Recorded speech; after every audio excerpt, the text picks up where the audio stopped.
మొన్న ఈవినింగ్ అంటే సాటర్డే రోజు జూడియోకి వెళ్ళామన్నమాట. అక్కడ చూస్తే మష్రూమ్స్ చాలా ఫ్రెష్గా అనిపించాయి. సర్లే నెక్స్ట్ డే సండే కదా కర్రీ ప్రిపేర్ చేయొచ్చని తీసుకొచ్చాను. ఇంకా చాలా డేసే అవుతుంది సండే రోజు నాన్ వెజ్ తినక. ఒకటికొకటి పండగలే ఉన్నాయి కదా, ఇంకా ఎందుకులే అన్నట్టు చాలా డేస్ అయింది. అందులో మనం వినాయకుడిని 9 days పెట్టుకున్నాం కాబట్టి ఇంకా అసలే లేదు. మామూలుగా మష్రూమ్ కర్రీ చేసేటప్పుడు టమాటోస్ నార్మల్గా వేసే కంటే కొంచెం ఆయిల్లో కొద్దిసేపు ఫ్రై చేసిన తర్వాత చిన్నగా కట్ చేసేసి కర్రీ అయ్యే ముందర వేసామనుకోండి చాలా అంటే చాలా టేస్టీగా ఉంటుంది. ఒకసారి ఇట్లా ట్రై చేయండి.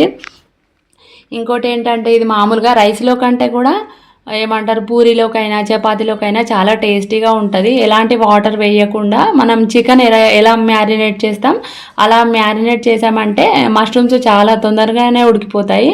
కానీ కలిపేటప్పుడు కొంచెం జాగ్రత్త పడాలి, ఎందుకంటే అవి తొందరగా ఏమంటారు ఇట్లా బ్రేక్ అయిపోతాయి అన్నమాట. సో మంట సిమ్లో పెట్టేసి చిన్న మంట పైన ఉడికిస్తూ ఉండాలి. కర్రీ అయితే చాలా బాగుంటుంది, ఒకసారి ట్రై చేయండి.